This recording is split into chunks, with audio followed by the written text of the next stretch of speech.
오늘 저희가 아주 특별한 시간을 마련했습니다. 이름하여 특집 대담 보수의 품격, 이런 코너를 준비했는데요. 이번 대선 결과에 대한 평가와 함께 보수의 미래를 진단해보는 시간을 가져보려 하겠습니다. 대한민국의 대표적인 보수 논객 두 분과 함께합니다.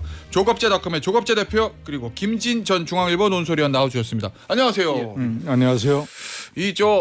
이 두 분의 방송을 많이 보신 분들은 청취자분들 알고 계시겠지만, 이 두 분은 대한민국의 대표적인 보수 논객이시지만 이번에 윤석열 전 대통령의 비상계엄에 대해서 제일 비판적이시고 또 탄핵은 해야 되는 게 맞다라는 입장을 가지신 분들이세요. 아마 청취자분들 다 아실 겁니다. 그래서 이 두 분을 모시고 이번 대선에서의 보수 진영이 얻은 득표의 의미, 그리고 이제 앞으로 어떻게 돼야 되는 거냐, 요 얘기를 좀 해보려고 합니다. 일단 최근에 있었던 일부터 좀 말씀을 좀 드릴게요. 질문을 좀 들어볼게요. 의총 있었잖아요, 대표님. 어제 보니까 권성동 원내대표는 사퇴를 했습니다. 그런데 보니까 이 원내대표는 대행이 없어가지고 사퇴해도 후임 선출할 때까지는 계속 한다는 것이거든요. 그리고 김용태 비대위원장 찾아가서 같이 그만두자 그랬더니 김용태 비대위원장은 아니라고 했고, 요거는 언론 보도는 났습니다만 국민의힘에서는 부인했어요. 그런 일 없었다고. 그리고 다른 비대위원들은 다 일괄 사퇴하기로 했다. 요 얘기인데, 어제 의총에서 있었던 이 장면들은 어떻게 보셨습니까, 대표님? 저는 전번에도 이야기를 했는데 예. 이 국민의힘이 공당으로서의 최소한의 예의가 없는 것 같아요. 그러니까 지금 해야 될 일은 비대위를 언제까지 연장한다든지 전당대회를 언제까지 하는 게 아니고, 그건 기술적인 지난 거고. 12월 3일부터 6개월 동안 있었던 일에 대한 국민들에 대한 보고를 해야 됩니다. 그동안에 잘못한 거. 그게 말하자면 새로 나갈 수 있는 일종의 반성 아니겠어요, 그죠? 지금은 반성의 시간 아닙니까? 반성하는 데서 제일 중요한 게 왜 비상계엄령을 옹호했느냐, 왜 부정선거 음모론에 넘어갔느냐. 더구나 이번에 후보까지 나와가지고 후보의 첫 말이 사전투표제를 폐지하겠다고 그랬거든요. 그렇죠. 처음에. 지난 5월 3일 수락연설에서 그런 과정에 대한 반성과 그다음 보고서가 나와야 됩니다. 이 지나가는 말로 계엄에 반대하고 싶어서나 이런 식으로 이야기할 게 아니고, 그동안에 이 두 건으로 해가지고 국민들을, 더구나 보수적 국민들을 얼마나 혼란에 빠뜨리고 화나게 만들었냐 이거죠. 여기에 대한 정리된 문서가 나와야 됩니다. 중국 공산당이 개혁 개방으로 나갈 때 등소평 규제로 해가지고 그동안에 중국 공산당의 잘못을 정리한 다음에 개혁 개방으로 갔다고. 거기서 모택동이 잘한 게 7이면은 잘못한 게 3이다. 문화대혁명은 이거는 반역이었다 이런 식으로 하고 나갔듯이 국민의힘은 전당대회 하기 전에 이 보고를 국민들한테 해야 됩니다. 국민들한테 해야지. 자기들끼리 의총에서 이래저래 해봤자 그 아무 의미 없잖아요. 문서로 해야 돼요. 위원님은 어떻게 보셨어요? 최근에 대선 이후에 있었던 국민의힘의 지금 현재 움직임. 권성동 원내대표는 한덕수 이 단일화 끼어들기 사기극 그 파동 때 그때 그만뒀어야 됩니다. 그때 권영세 비대위원장과 함께 그만뒀어야 돼요. 쌍권이 친윤계를 상징하잖아요.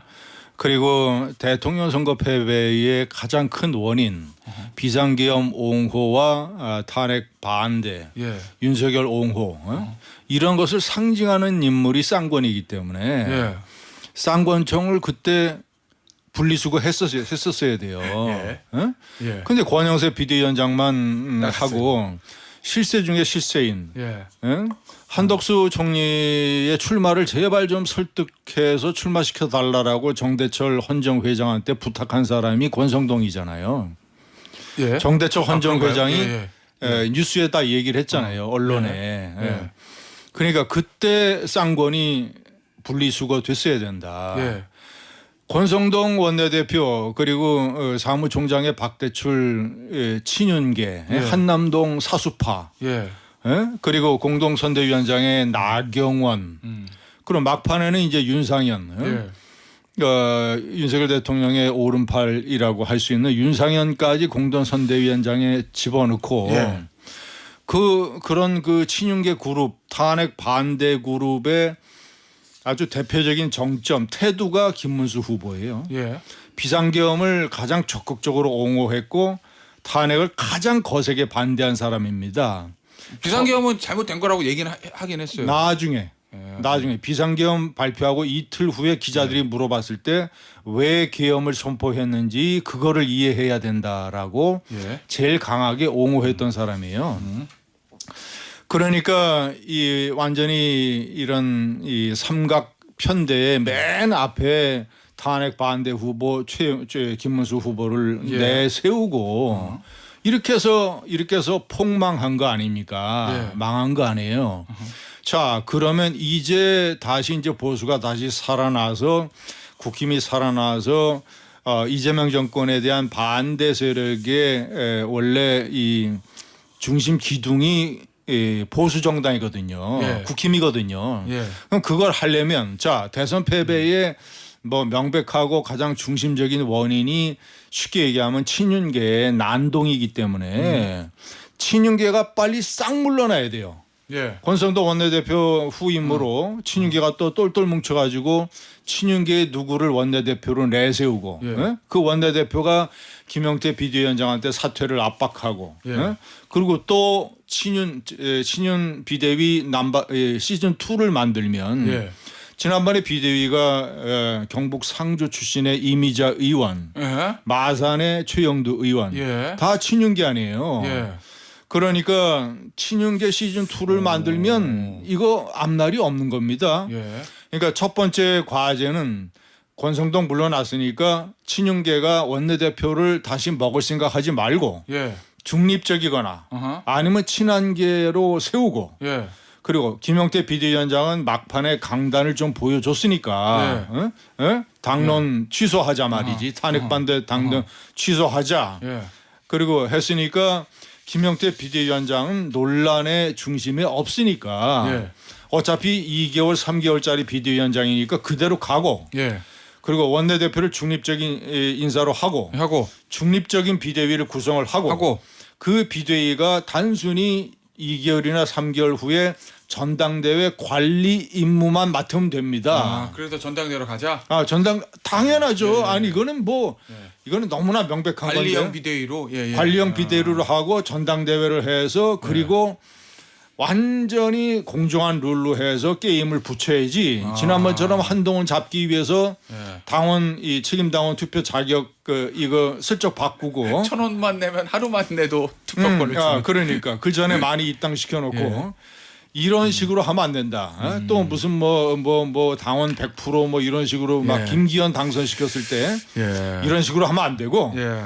그냥 정통으로 알겠습니다. 가야 예. 된다. 자, 조 대표님은 일단은 저 앞서 말씀하신 뭐 반성, 백서 이렇게 할래도 뭔가 지도체제가 꾸려져야 되잖아요. 그 지도체제 문제는 어떻게 된다고 보세요? 전당대회 해야 되냐 아니면 뭐 비대위 계속 가야 되냐? 지금 김진현 말씀이 뭐 정답이지 뭐 그렇지 않습니까? 예. 그래서 지금 우선 지난 대선은 예수님이 나와도 이길 수 없는 구도로 출발한 거 아닙니까? 비상계엄 때문에요. 그러니까 예수님이 나와도 안 돼요. 작년 12월 16일 예.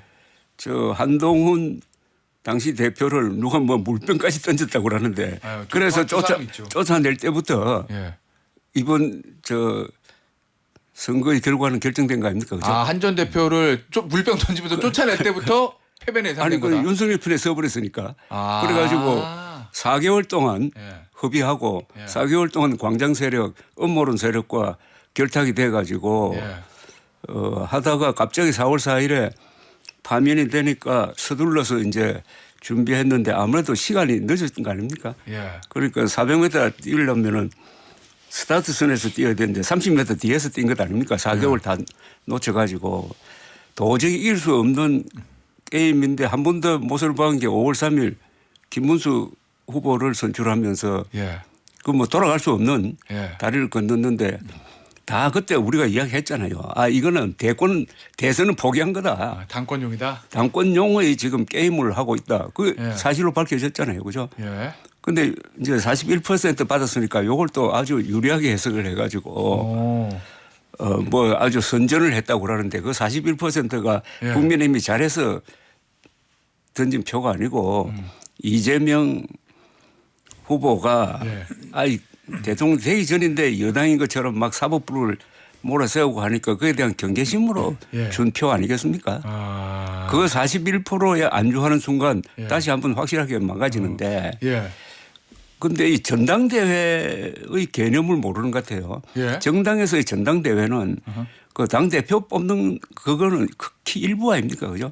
그동안에 자신들이 정책을 리뷰하고 새로운 정책을 만드는 게 전당대회의 본질인데. 원래 그렇죠. 본질은 그렇죠. 이거 우리나라 언론도 전당대회 하면 당대표 누구 되느냐 그것만 하더라고. 예. 거기서 정책과 뭐 중요한 노선이 어느 쪽으로 흘러가는지에 대해서는 아무 관심이 없어요. 맞아. 그리고 지금 이런 사태가 만들어지는 데는 예. 이 당권파도 문제지만 당원들도 문제입니다. 당원이요? 예. 국민의힘 당원들. 경선할 때 투표 당원들이 선택 잘못했잖아요. 예. 예? 그런 말씀이시고. 후보를 선택 잘못했잖아요. 예. 당원들이 당의 주인 아닙니까? 또 당원들이 소수가 아니잖아요. 예. 한 70만 명 되잖아요. 예. 저는 이번에 당원들도 깊이 반성해야 된다고 생각합니다. 그리고 당원들이 혁명을 일으켜야 예. 당이 달라지는 거지. 예. 예. 알겠습니다. 김현거 예. 그좀 예. 저 좀 첨언 좀 해도 돼요? 예. 아유, 얼마든지 편하게 하십시오. 예. 시간 많습니다. 이상하고 불길한 조짐이 있는데 지금요? 예. 어떤 거요? 그러니까 합리적 보수의 입장에서 봤을 때는 예. 합리적 보수는 이 극우 친윤계가 퇴장을 하고 합리적 보수 탄핵 찬성한 후보를 당대표로 내세워서 예.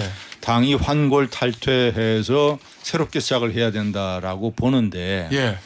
지금 김문수 후보가 선대위 해단식에서 얘기한 것 보면 예. 응? 무슨 뭐 당내 민주주의가 예. 없다. 예. 무슨 뭐 그것도 아주 희한한 얘기예요. 해괴한 얘기입니다. 본인이 한덕수 단일화의 일종의 경선 사기라는 비판까지 받는 사람이 예. 한덕수 단일화 사기를 옹호했던 사람이 예. 당내 민주주의가 없다고 비판을 하고 아하. 비상계엄을 가장 옹호했던 사람이 예. 비상계엄이 잘못된 것이라고 선대위 해단식에서 얘기하고 예. 그 PS 편지 쓸 때 뒤에 덧붙이는 것처럼 SNS에 예. 자기 턱걸이 사진을 떡하니 올리고 예. 파란 옷을 입고 이거는 뭐 김재원 의원이 슬슬 암시하는 것처럼 예. 당 대표 출마의 의욕을 상당 부분 이렇게 내비치는 거예요. 나온다. 김문수 후보는. 예. 그럴 가능성이 높다. 예. 4월 4일 날 탄핵됐잖아요. 예. 그 윤석열 대통령이 4월 7일 날 보수 당시 후보 1위였던 김문수 장관이 출마 선언을 합니다. 예. 이틀 전에 4월 5일 날 예. 제가 김문수 장관한테 이렇게 얘기를 했어요. 김 장관의 전체 인생 역정을 다 종합을 해서 애국의 결단을 내려야 된다. 예. 김 장관처럼 탄핵에 거세게 반대했던 사람이 대통령 후보가 되면 예. 국민의힘은 필패다. 아하. 그러니까 예. 본인이 1위라 하더라도 그런 야욕을 접고 예. 탄핵 찬성 후보인 한동훈을 지지 선언을 하시라. 예. 그리고 지지 선언하는 것에 그치지 말고 총괄 선대위원장을 맡고 그리고 극우를 향해서 예. 탄핵에 반대했던 극우를 향해서 설득해라. 예. 한동훈에 씌워진 배신자 프레임을 걷어내는 일을 김문수 장관이 주도하시라. 예. 주도해서 그러면 그것이 이재명 후보와 싸울 수 있는 유일한 시나리오다. 예. 유일한. 우리 대표님께서는 이제 예수가 출마를 했어도 뭐 어려웠을 거라고 얘기를 하시는데 예. 예수의 제자급 정도 해당되는 예. 탄핵 거세게 찬성했던 예. 비상계엄을 막았던 한동훈을 최종 후보로 내세웠으면 예. 저는 박빙 내지는 이길 수도 있었던 선거라고 봐요. 새로운 분위기. 예. 그러면 세대교체, 정치교체, 시대교체. 예. 이재명 후보보다 10살이 아래니까 11살이 아래니까 그런데 만약에 친윤계가 예. 또 뭐 41%뭐 이런 거 뭐 얘기하면서 예. 김문수 후보를 당 대표로 다시 똘똘 뭉쳐서 이 TK 책임당원들을 예. 또 이렇게 구슬리고 해서 이렇게 하면 국민의힘은 제가 봤을 때는 완전히 갈라파고스 섬이 돼버린다. 아, 알겠습니다. 결국 이제 41.15 요거부터 시작인데 사실 출구조사 때는 38이었나요? 39 막 이랬거든요. 맞아. 39. 근데 최종적으로 41이에요. 39하고 41은 단 2% 차이긴 한데 앞숫자가 바뀌어버려가지고 국민의힘 내에서는 뭔가 38, 9였으면 그냥 폭망 이랬을 텐데 41이 되고 이재명 대통령이 50이 안 넘어서 야 이거 그래도 이 정도면 잘한 거 아니야? 라는 젖살싸 분위기도 약간 있는 것 같긴 해요. 그죠 대표님? 저는 우선 예. 이 출구조사한 이 여론조사 업체에서 예. 이거 검토를 한번 해봐야 될 것이라고 생각합니다. 이 큰 사고입니다, 이거. 이 정도로 예. 0.1% 차이도 맞추던 출구조사가 지난번 이번에는 대통령 거의 맞았는데. 이번에는 예. 거의 뭡니까 4~5% 포인트 차이가 났잖아요, 그죠? 두 후보가 저 대통령과 김문수 후보가 다 앞숫자가 달려져 버려가지고. 잘못하면 이거 당락이 바뀔 뻔했다고. 예? 이번에 당락이 바뀔 정도의 4~5%라고 틀린 거면요. 예, 그렇죠. 예, 근데 2% 3%로 결정되는 예. 선거였으면은 어. 그래서 큰 사고인데 예. 돈도 많이 쓰고 예. 그 한 10만 명 조사했잖아요. 예. 이 조사 방법에서 큰 차이가 났고 그다음에 역시 마지막에 보수가 좀 결집한 것 같아요. 그 크게 달라진 거. 이제 조사 방법 차이 뭐 이런 건데 그건 변론으로 하고 자 41%는 이제 어떻게 해석하느냐. 예. 이번 선거는 3,500만 명이 투표를 했다 이겁니다. 예. 그 3,500만 명이 세계에서 평균 IQ가 1등인 사람이고 학력이 1등인 사람 아닙니까? 그렇죠. 우리나라 국민들. 그러니까 세계에서 가장 우수한 유권자가 표를 던졌는데 예. 나는 여기서 무슨 지혜스러운 교훈이 있을 거라고 생각해요. 하나는 예. 일단 이재명 대통령을 만들어낸 거고 예. 그다음에 41%를 준 거는 독조하지 말도록 예. 권력이 워낙 그쪽으로 집중되니까 거기에 대한 이재명 견제용으로 하고 대통령한테. 그다음에 이 보수의 구명적 내지 하나의 그 희망으로서 그래도 이준석 후보에게 8.3% 예. 10% 아래라고 뭐 실패했다는 이야기를 많이 하는데 저는 그렇게 생각하지 않습니다. 제3 후보로 나와가지고 8.3% 받은 사람이 없어요. 예. 그래서 얼마나 이거 균형 있는 선택을 한 겁니까? 유권자들이. 문제는 예.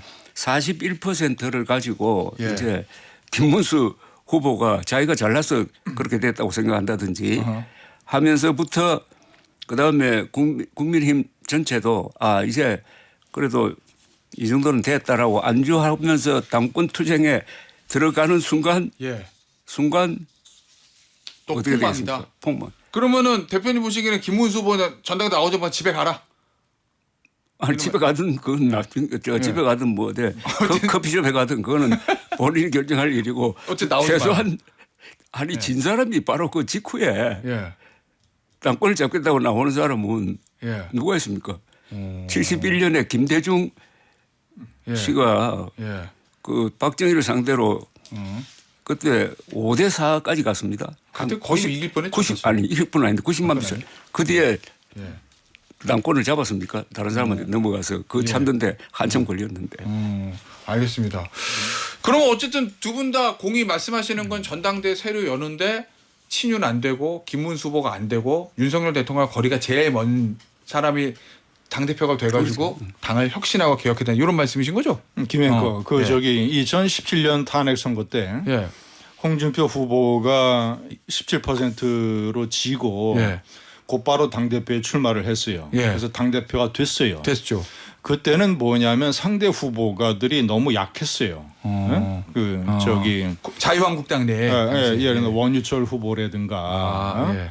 상대가 너무 약해가지고 그러니까 한동훈 같은 존재가 없었죠. 그때는 다 바른정당으로 나가 있어가지고 또 그랬겠네요. 그렇죠. 예. 그리고 이 홍준표 대표가 당시 대법원의 최종 선고 판결을 앞두고 있었기 때문에 예.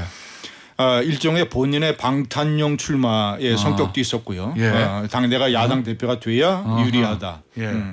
그런 성격이 있었고 해서 지금과 상황이 많이 다르다. 그리고 이 41%를 국힘이 어떻게 해석을 해야 되느냐. 예.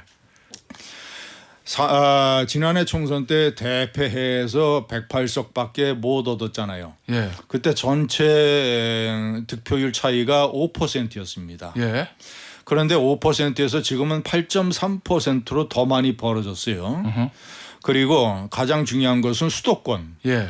서울에서 윤석열이 5%를 이겼었는데 예. 이번에 김문수가 서울에서 5%를 졌어요. 예. 그러니까 10%가 바뀐 겁니다. 경기도에서 이재명이 3년 전에 5%를 이겼었는데 예. 지금은 경기도에서 15%를 이겼어요. 10%가 더 벌어진 거예요. 예. 자, 경상도 영남권에서 이재명 후보가 3년 전에 20%대였는데 예. 지금 24로 4%나 늘어났어요. 그 부산 경남이 에서 40%까지 갔어요. 예. 그리고 호남에서 윤석열 후보가 3년 전에 14%였다가 이번에 10% 뭐 11%로 쪼그라들었습니다. 예. 이거는 뭐냐면 특히 수도권 민심이 이렇게 확 변한 것은 항상 이 지금 현재의 김문수 후보를 내세웠던 국민의힘을 거의 구태 집단으로 보는 거예요. 수도권 민심이요? 수도권 민심이 역사의 낙후 예. 집단으로 보는 겁니다. 예. 수도권이 젊은이들이 모여 있죠. 그리고 이 수도권 외곽에 많은 서민들, 자영업자들, 예. 소상공인들 이런 데의 특징. 그러니까 전체 전국 단위 선거의 바로미터가 수도권이잖아요. 예. 바람의 방향을 가르쳐주는 이 41%와 수도권의 격차가 더 벌어진 것은 너희들 국힘은 이제 완전히 역사에서 낙오된 구태 집단이다. 이거기 때문에 예. 이번 결과를 봐서 변화와 혁신을 국민의힘이 전당대회 때 채택하지 않으면 뭐 내년 선거도 힘들고 상당히 앞으로 힘들어진다. 알겠습니다. 자, 시간이 지금 광고를 드려야 되는데 문자 이걸 소개해드려야 되겠다. 이진호님, TV에서도 보기 힘든 조합인데 김태현의 정치쇼에서 대단합니다. 주제도 훌륭합니다. 감사합니다. 두 분 오늘 나와주셔서. 자, 이 두 분은 그냥 가실 수가 없습니다. 저 광고 듣고 돌아와서 3부에서 이 두 분과 보수의 미래에 대해서 과연 진정한 보수란 무엇인가 이런 이야기들 좀 나눠보도록 하겠습니다. 광고 듣고 3부로 돌아옵니다. 김태현의 정치쇼 3부 시작했습니다. 특집 대담 보수의 품격 조갑제닷컴 조갑제 대표와 김진 전 중앙일보 논설위원과 함께 하고 있습니다. 이 제목 저희가 보수의 품격인데 제목이 갑자기 이런 생각이 들었어요. 국민의힘 진정한 의미에서의 보수 정당 맞습니까? 보수 대표성을 상실했죠. 쉽게 말하면 가짜 보수라고 봐야지. 왜요? 아니 예. 비상계엄령에 편성하면은 헌법을 부정하는 것 아닙니까? 예. 그죠? 그다음에 부정선거 음모론을 부정하지 않으면은 그것은 거짓말에 동조하는 건데 예. 보수의 3대 가치가 법, 사실, 자유 아닙니까? 예. 그리고 법과 사실에 기초해야 자유를 지킬 수 있다는 건데 예. 그러니까 보수가 아니지. 그리고 이 보수라면은 난 제일 중요한 게 예의라고 생각해요. 예의. 예. 예. 보수의 덕목이 보수라는 건 원래 이 미풍양속 역사와 전통을 존중하는 거거든요. 예. 그러니까 가장 교양인이라야 보수임을 이야기할 수 있는데 예. 윤석열 등장한 이후에 3년 동안 예. 국민의힘이 보여준 행태 그리고 윤석열 보여준 행태 예. 또 아울러 김건희 씨가 보여준 행태를 다 합치면은 한반도에서 가장 부도덕한 정치 집단 아닙니까? 하나 빼야 되겠네. 뭐요? 북한 노동당. 북한 노동당을 제외하고 예. 가장 부도덕한 정치 집단이고 예. 또 윤석열 전 대통령이 결정적인 실수를 할 때 결정적으로 협조했잖아요. 예. 청와대에서 나와가지고 국방부로 가는 거 예. 이준석 대표 몰아내고 예. 그다음에 근거도 없는 의과대학 정원 2,000명 늘리겠다고 해가지고 결국 1년 사이에 의사 수를 5천 명 줄여버리고 한 이런 행동에서 국민의힘이 한 게 뭡니까? 다 법을 무시하고 사실을 무시하고 국민들한테 무례하고 결정적인 거는 저는 도저히 용서할 수 없고 아마 이건 회복이 거의 불가능할 예. 것 같은데 부정성 음모론을 퍼뜨리는데 동조한 것 아닙니까? 예. 아니 이 부정성 음모론의 발언이 예. 2020년 4월 총선이었잖아요. 예. 그때 부정선거가 없었다는 것은 그 출마해본 국민의 그때는 미래통합당이 다 알았을 거 아닙니까? 예. 그걸 깔끔하게 정리하지 못했잖아요. 그런 사이에 이번에 윤석열 대통령이 그걸 들고 나오는 바람에 예. 한때 국민들의 30%가 거기에 넘어갔고 보수의 60%가 넘어간 적이 있습니다. 예. 작년 12월 말에. 예. 그래가지고 우리 국민 생활이 어떻게 어렵게 됐냐면 특히 보수층 사람들 모이기만 하면 그걸로 싸웠다고. 집안에서도 싸워가지고 부부가 각방을 서기도 하고 예. 동창회도 깨지고 예. 이걸 국민의힘에 그러니까 국민을 분열시킨 이걸 이번 선거 과정에서 정리하지 못했잖아요. 예. 알겠습니다. 같은 질문 드릴게요. 국민의힘은 진정한 의미의 보수 정당 맞습니까? 김앵커 지금까지 예. 우리가 이념 지형을 나눌 때 예. 보수, 중도, 진보 이렇게 나눴잖아요. 예, 그렇죠. 전통적으로 근데 저는 하죠. 이제부터 이걸 바꿔야 된다고 생각을 해요. 어떻게요? 비상계엄을 계기로 예. 극우, 합리적 진보, 예. 중도, 보수 네 개로 이제 앞으로 언론이 나눠야 됩니다. 극우 보수 중도 합리적 진보 이렇게 되는 거예요. 극우, 합리적 보수, 예. 중도, 진보 예. 네 개로 나눠야 돼요. 네 개로 나눠야 돼요. 그럼 기존의 보수를 극우하고 합리적 보수로 나눈다 이런 말씀이시군요. 그렇죠. 예. 극우와 합리적 보수가 다른 정도는 예. 합리적 보수가 이 좌파 진보와 다른 정도만큼 달라요. 그 말이 다르네. 예. 그러니까 네 개로 나눠야 돼요. 예. 극우가 그러니까 합리적 보수는 쉽게 얘기하면 어떤 보수 정권을 어떤 이 진보 좌파 세력이 선동적으로 과격하게 부당하게 공격을 할 때 예. 보수 정권의 성공을 위해서 그 진보 좌파 세력과 밖으로는 싸웁니다. 예. 그런데 합리적 보수는 동시에 보수 내부에 잘못이 생기면 예. 그것을 고치고 교정하기 위해서 비판하고 견제를 해요. 그러니까 보수 진영의 가장 잘못된 비상계엄 예. 이런 것들을 비판을 하고 탄핵을 찬성한 사람들이 합리적 보수입니다. 예. 예를 들자면 한동훈 전 대표 같은 사람 예. 그리고 친한계 의원들 예. 이런 사람들이 합리적 보수예요.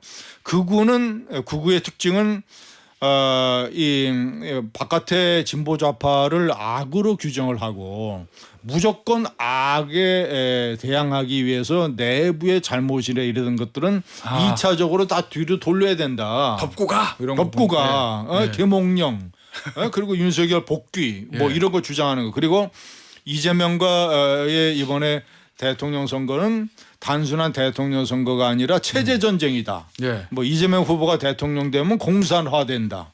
이런 식으로 상대 진영을 악으로 규정을 하고 예. 악에 맞서는 선은 똘똘 뭉쳐야 된다. 내부 분열 안 돼. 뭐 이런 거요. 무조건 김문수 후보를 찍어야 된다라고 했던 극우들, 예. 강경 보수, 예. 꼴통 보수, 그 중심이 TK입니다. 예. 전체 국민 인구수 중에서 영남권이 4분의 1인데 예. 국민의힘의 책임당원 중에서는 과반수예요. 맞아요. 그러니까 2배나 집중돼 있는 것이죠. 의원수는 거의 다고. 그 사람들이 국민의힘의 대통령 후보와 당대표를 정하는 데에 결정적인 역할을 하고 예.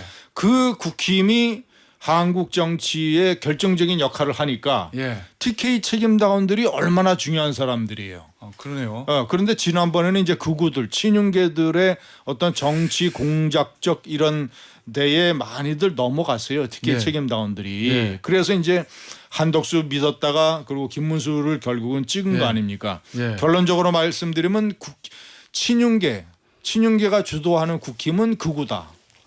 친윤계가 주도하는 국힘은 극우다. 이제 그 친윤계가 역사의 뒷전으로 물러나고 예. 전당대회를 통해서 합리적 보수가 주도를 하게 되면 공천 시스템도 바꿀 것이고 예. 여러 가지 바꾸고 내년 지방선거에 대하는 태도도 다를 것이고 그러면 국힘은 합리적 보수 정당이 된다. 근데 제가 말씀을 알겠는데 현실적으로 그 말씀하신 친윤계 세가 만만치가 않잖아요. 뭐 친한계 합리적 보수라고 하신 친한계 의원 해봐야 20명. 한동훈 자, 전 대표는 원외. 근데 친윤계는 그러니까 많아요. 그 부분에서 이제 중요한 변수는 뭐냐면 첫째, 친윤계 의원들 중에서 이번 대선 결과를 보고 현타가 온다. 아 현타. 현타가 와서 예. 그 사람들이 중립지대나 친한계로 이동을 한다. 예. 그리고 그 사람들이 이동 변화하는 폭이 작더라도 예. 책임 당원들, 친윤계의 이 한동훈 배신자 프레임이라든가 또는 계몽령이라든가 예. 또는 이재명 악마화 예. 이런 친윤계의 공작, 극우 공작에 넘어갔던 TK를 중심으로 하는 국민의힘의 책임 당원 중에서 현타가 오는 폭이 크면 예. 그리고 세 번째는 역사적 사례가 예. 바로 1년 전 7월 달에 전당대회 때 그때도 한동훈에게 약간의 배신자 프레임이 있었어요. 예. 윤석열 대통령과 많이 대립을 했었으니까 예. 총선 때 예. 에도 불구하고 63%를 얻었어요. 예. 친윤계가 밀었던 원희룡 18, 나경원 14. 예. 그러면 그거를 기억을 하면 예. 이번 전당대회 때의 합리적 보수가 주도권을 잡는 것이 예. 저는 상당히 가능성이 있다 이렇게 본 거예요. 이 보수란 개념 정리를 좀 하고 넘어갈 필요가 있는데요. 예. 지금 보수라고 하면은 보수 정당이냐, 어허. 보수 세력이냐, 예. 보수청이냐 예. 이게 각각 다르거든요. 어. 그래서 주로 지금 논의를 하는 게 보수 정당으로 불리는 사실은 가짜인데 예. 국민의힘에 포인트를 맞춰가지고 이 당이 좀 잘 되기를 바란다 이거 아닙니까, 그죠? 예. 그런데 그 소수잖아요. 예. 보수 세력은 그것보다 훨씬 더 많아요. 보수 세력이라고 할 때는 여기 보수 언론과 보수 지식인이 들어갑니다. 예. 그렇겠죠. 사실은 이 군대 기업인도 예. 이게 보수 세력인데 이 사람들은 정치 의식화되지 않았으므로 예. 그다음에 그보다 더 많은 사람은 보수층이에요. 예. 이렇게 넓게 본다면은 유권자들. 이 보수는 지난 77년 동안의 대한민국 역사에서 문명 건설의 주인공들이었습니다. 예. 그래서 이분들이 만든 게 좋은 제도거든요. 예. 좋은 제도가 있어야 문명이 음. 발전하고 이번에 계엄 사태를 피 흘리지 않고 처리할 수 있었던 것도 보수가 만든 제도 때문이라고. 헌법. 예.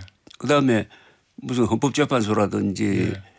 뭐 그래도 이 기업 저 경제를 바친 기업 그다음에 결국 선거라는 이 제도인데 그러니까 문명 건설의 챔피언으로서의 보수는 지금도 살아 있어요. 예.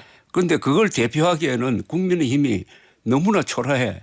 이 불균형이 있어요. 야. 이걸 어떻게 예. 역사 속에서 이 보수 세력을 제대로 대표할 만한 정당을 만드느냐 하는 게 보수층의 이제 임무인데 이번에 제일 창피하게 된 게 보수는 무능하다 이렇게 돼버린 거예요.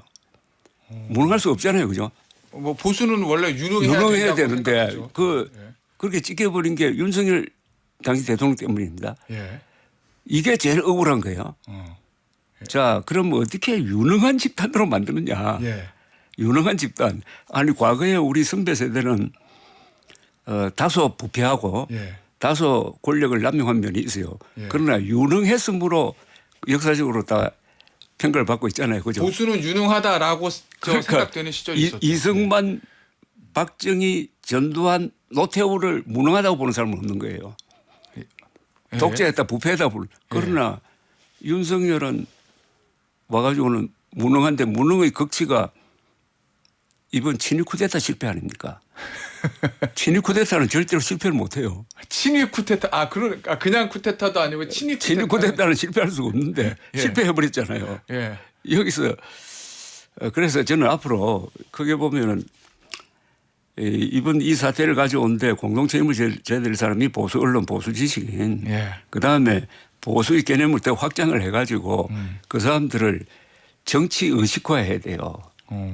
그 정치 의식화한다는 것은 우리가 문명 건설의 챔피언이니까 앞으로도 우리가 주인이 돼야 된다 예. 해가지고 국민의힘 당원으로 많이 등록을 하든지 예. 아니면 개혁신당 당원으로 많이 등록을 해가지고 예. 돈 내고 하든지 해가지고 예. 이 보수 정치 규모를 늘려야 됩니다. 그래야 국민의힘이 그러니까 지금 짠 바닷물이면 거기다가 소금 넣기 아니라 물을 더 벗어 이제 크게 벌려야 된다는 돼요. 말씀이죠. 스케일을 넓혀야 돼요. 알겠습니다. 새 정부 얘기 좀 해볼게요, 위원님. 이재명 대통령이 선거 과정에서 후보 시절에도 중도 보수를 표방을 했고, 그리고 이제 이번에 취임 인사에서도 진보 보수 없다, 실용적 시장주의 정부가 될 것이다 이렇게 얘기를 했거든요. 그러니까 이념에 사로잡히지 않고 실력으로 성과를 보여주겠다 이런 얘기인데 그 이재명 대통령 취임 인사 어떻게 들으셨어요, 위원님? 자, 이 진보 대통령이건 보수 대통령이건 예. 처음에 취임할 때는 다 그런 원칙적이고 좋은 얘기들을 다 합니다. 예. 대화, 타협, 포용, 통합, 국민 통합, 그리고 자유시장 경제, 지속적인 발전, 성장이 없이는 복지도 없다, 이런 얘기. 자, 그런 얘기를 하는데 가장 중요한 것은 좌든 우든 대통령을 언론과 국민이 평가할 때는 입을 보지 말고 손과 발을 봐야 돼요. 정치인들은 항상 입으로는 국민들의 귀에 맞는 얘기를 하니까 예. 손과 발을 봐야 됩니다. 가장 중요한 기준이 뭐냐? 첫째는 윤석열 정권에서 거부권을 행사했던 42개의 법안. 그 법안 중에는 정치적인 이유로 거부한 것도 있지만 대개 기업들이라든가 일반 사회, 국민들 다수 이런 사람들의 시각에서 이런 것은 무리한 법안이라고 해서 거부한 법안들이 다수예요. 예. 자, 그러면 첫 번째 바로미터는 뭐냐? 이재명 대통령이 본인이 얘기하는 실용주의 그리고 신중한 다른 사람들의 의견을 듣겠다고 한 것 이런 것들을 앞으로 그 거부권 법안에서 어떻게 실천하느냐. 예. 자, 이제 보는 내란 특검, 최상병 특검, 김건희 특검 세 개를 통과시킨 것은 이것은 정책의 문제가 아니니까 그건 일단 예외로 칩시다. 예. 예외로 치는데 자, 보세요. 대법관 증언법 같은 거. 아직 처리는 안 됐지만. 예. 자, 공론의 장이 네, 맞아요. 필요하다라고 한마디 하니까 쑥 물러났어요. 일단 유보를 해서 물러났어요. 예. 그런 것은 저는 나름대로 바람직한 변화라고 봅니다. 그런 것은 다른 사람의 얘기를 듣겠다는 것을 실천한 거예요. 예. 그런데 예를 들자면 상법 개정안이라든가 우리가 정치보다 중요한 게 민생입니다. 예. 상법 개정안은 많은 기업인들이 반대를 해요. 예. 그 반대하면 반대하는 이유가 있을 거 아니에요. 응? 예를 들어서 외국의 예. 헤지펀드에게 노출되는 위험이 있다라든가 이런 상법 개정안을 지금 바로 하겠다고 하는데 제1호 법안으로 하겠다고 하는데 예. 이렇게 서두를 이유가 뭐가 있냐 이거예요. 이재명 대표가 얘기한 대로 대화 타협, 다른 사람들의 의견을 듣는다 하면 공청회도 열고 기업인들 불러다가 상법 개정안에 관한 이런 얘기도 들어보고 이렇게 해야 되는 거 아니에요. 그리고 또 하나 예를 들자면 노란봉투법이라든가 노조 관련 그리고 시장주의, 가격주의를 굉장히 위협하는 양곡관리법이라든가 이런 것들 이런 것들을 앞으로 방송법 이런 것들을 이재명 대통령이 어떻게 처리하느냐로 판단을 해야지 취임사에서 이 미사 요구했다고 그걸로 보면 안 된다. 알겠습니다. 대표님은 이재명 대통령을 후보 시절에 좀 만나보셨잖아요. 그게 다 보도됐었고 만나서 한번 겪어보시고 짧은 시간이지만 최근에 취임사와 초기 행보들 한 이틀 됐지만 그거 보시니까 그래도 좀 긍정적으로 볼 수 있는 측면도 있을 거고 좀 걱정되는 측면도 있을 거고 그러실 것 같은데 어떠신가요? 취임사는 참 잘 쓴 문장이고 생각을 많이 한 문장이라고 생각을 합니다. 그런데 지금 어제 3대 특검법을 지금 통과시켜 가지고 완전히 그대로 가면은 일종의 이거는 비상계엄령 비슷한 그런 분위기가 만들어지는 거 아닙니까? 검사를 120명 그리고 수사 인원까지 다 합치면 한 570명을 동원해 가지고 김건희 씨, 윤석열 씨 두 사람을 수사를 하는데 여기 상당히 국민들의 지지가 있을 거라고 봅니다. 특히 우리가 모르는 사실이 많이 나올 거거든요. 뭐 아무래도 특검하면 그렇겠죠. 그러니까 그걸로 해가지고 한 6개월 동안 분위기를 만드는데 그거는 또 어제 대통령으로서 대통령은 국민을 크게 통합하는 사람이니까 그 역할을 하겠다고 하면서도 내란 문제는 철저하게 조사를 하겠다고 했어요. 예. 그런데 이게 예. 정치 보복으로 나는 비치지 않을 것 같아. 아, 다만 여기서 선이 하나 있을 것 같은데 선이요. 예. 국민의힘을 상대로 내란 동조자로 수사를 한다 이거예요. 예, 의원들. 그런데 추경호 당시 원내대표를 불러서 조사한다든지 예. 했을 때 이게 정치 보복으로 가서 국민의힘이 일치 단결해가지고 거기에 대한 저항을 한다. 예. 요 경계선을 어디서 만드느냐. 그건 국민의 지지 여부에 달려 있다고 생각하고 무슨 사실이 밝혀지느냐에 그럼 그게 되면은 끝무렵에 가가지고는 국민의힘을 내란 정당 비슷하게 몰아가지고 위원정당. 위원정당 제소하는 그 프로그램까지 갖고 있는 거 아니에요. 거기에 이야기 나온다면은 이번 하반기에 그런 일이 그러니까 수사를 종결하는 게 예. 이래 되면은 연말쯤 되지 않아요, 그죠? 그 다음에 바로 지방선거로 예. 연결되니까요. 아, 그런 로드맵으로 가져갈 수 있다 이런 말씀이시군요. 자, 그러면 그런 상황에서 국민의힘은 대여 전략 어떻게 해야 됩니까 지금? 일단 내란 특검법을 보면요, 예. 저는 그 국민의힘 내에서 내란 동조와 관련돼서 뭐 수사를 받거나 할 수 있는 그 폭이 대단히 작습니다. 작아요. 추경호 전 원내대표 정도 예. 계엄 해제 요구에 적극적으로 참여하지 않은 예. 그 의결에 참여하지 않고 의원들을 당사에 뒀잖아요. 그리고 윤석열 대통령과 통화한 게 나왔잖아요. 예. 그런 거. 그러니까 추경호 원내대표 정도 예. 그리고 뭐 한두 명 정도 더 추가되고 이렇게 해서 뭐 하지 이제 이거는 내가 볼 때는 정치적인 예. 국민의힘에 대한 정치적인 어떤 공격인 거고 뭐 이 정당 해산 이런 문제하고 연결될 가능성은 뭐 저는 작다고 보고 예. 제가 주목하는 것은 내란 외의 외환죄입니다. 나는 이것은 특검이 필요한 이유 중에 하나라고 봐요. 평양에 드론 무인기를 왜 띄웠냐? 예. 누가 띄웠고 예. 대통령이 관련이 돼 있느냐? 아하. 단순히 군이 얘기하는 무슨 작전상의 필요냐? 예. 저는 이런 것이 공개돼서 지금 군이 얘기하는 그동안에 예. 이 일반 형법 수사에서 이걸 제외한 이유 변명 예. 이것이 공개되면 국가안보상의 기밀 위협이 있다라는 예.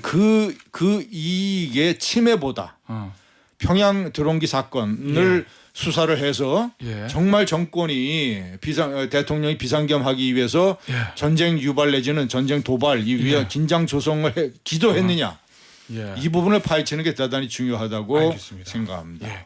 자, 대표님, 국민의힘은 대여 전략 어떻게 해야 돼요? 수는 엄청 밀리는데 지금. 국민의힘은 예. 더 바닥으로 떨어져야 된다고 생각합니다. 대여 전략 할 때가 아니다. 예. 예. 더 바닥으로 떨어져야 치고 올라온다는 더 말씀이죠. 쉽게 말하면 더 망해야 된다고 생각하고 예. 자중질환도 더 많이 일어나 가지고 예. 결국 노선 투쟁으로 이게 결론이 나야 되는데 한동훈 전 대표가 얼마나 버티면서 얼마나 잘 싸울지 예. 하는 생각이 저는 기대 겸 이렇게 걱정 겸. 하기도 하고 그다음에 예. 이번에 8.3% 받은 예. 이준석 개혁신당이 예. 하나의 볼거리입니다. 알겠습니다. 예, 그건 마지막에 예. 발은 좀 실수한 거 있는데 예. 저는 그건 이제 젊은 사람이니까 알겠습니다. 곧 극복할 예. 것으로 봅니다. 알겠습니다. 오늘 보수의 품격 여기서 마무리하도록 하겠습니다. 조갑제닷컴 대표 그리고 김진전 중앙일보 논설위원이었습니다. 감사합니다. 예, 감사합니다.